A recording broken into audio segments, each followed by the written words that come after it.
حامد خان مشرقی ہمارے ساتھ موجود ہیں، ماہر بین الاقوامی امور۔ سر بہت شکریہ آپ کے وقت کا۔ سر ایک بار پھر ڈونلڈ ٹرمپ کی ٹیم پاکستان پہنچ رہی ہے، کس طرح سے دیکھتے ہیں آپ سیکنڈ راؤنڈ کو؟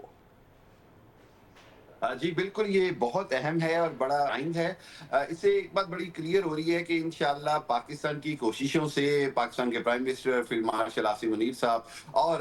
ڈپٹی پرائم منسٹر اور سب کی کوششوں سے پاکستان انشاءاللہ امریکہ اور ایران کے درمیان کوئی معاہدہ کرانے کے قریب پہنچ چکا ہے، اور اس میں بہت کبھی امید ہے۔ لیکن بدقسمتی سے صرف ایک دو چیزیں جو ہیں وہ رکاوٹیں نظر آ رہی ہیں، وہ بھی ڈسکس کرنا بڑی ضروری ہے۔ ایک تو یہ کہ پریزیڈنٹ ٹرمپ کی جانب سے معاہدے کی یا مذاکرات کی خوشخبری سنائی جاتی ہے، اور دوسری طرف سے اسی طرح پاور پلانٹس کو اڑا دینے کی دھمکی، اسی طرح ایران کے اوپر بمباری دوبارہ شروع کر دینے کی دھمکی، اور ایک جانب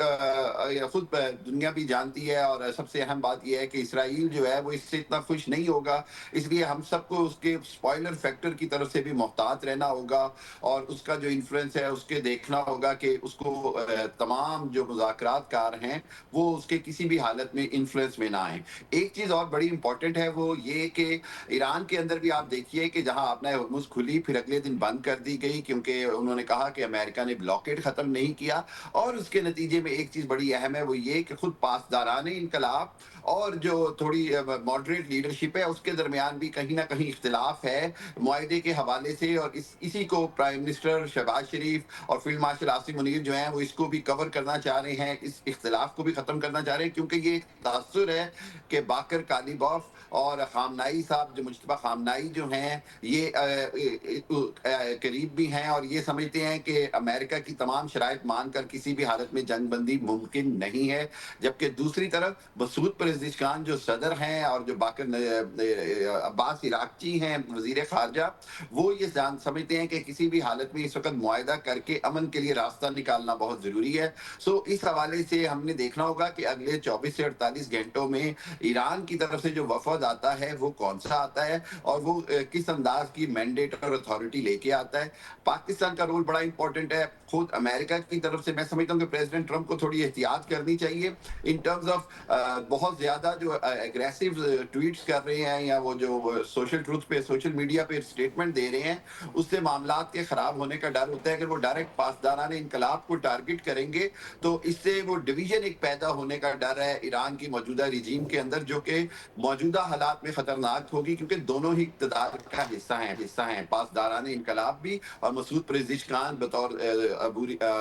جمہوری صدر کے۔ صورتحال جو ہے وہ خوشائند ہے، مذاکرات جو ہیں وہ ہوں گے، کامیابی کی طرف بڑھ رہے ہیں، کبھی امکان ہے کہ انشاءاللہ کوئی نہ کوئی بہتر معاہدہ ہو جائے گا۔ معاملہ صرف دو ہی جگہ پر اڑا ہوا ہے، یورینیم کی افزودگی کے حوالے سے اور آبنائے ہرمز کے کنٹرول کے حوالے سے۔ دیکھنا ہوگا دونوں اس میں کتنی لچک دکھاتے ہیں، سب سے امپورٹنٹ فیکٹر یہی ہے۔ حامد صاحب یہ بتائیے کہ دونوں ممالک کی جانب سے فرسٹ راؤنڈ کے بعد کلیئر کٹ سٹیٹمنٹ دے دی گئی، اور کچھ دن گزر چکے، 3 دن صرف باقی ہیں جنگ بندی میں،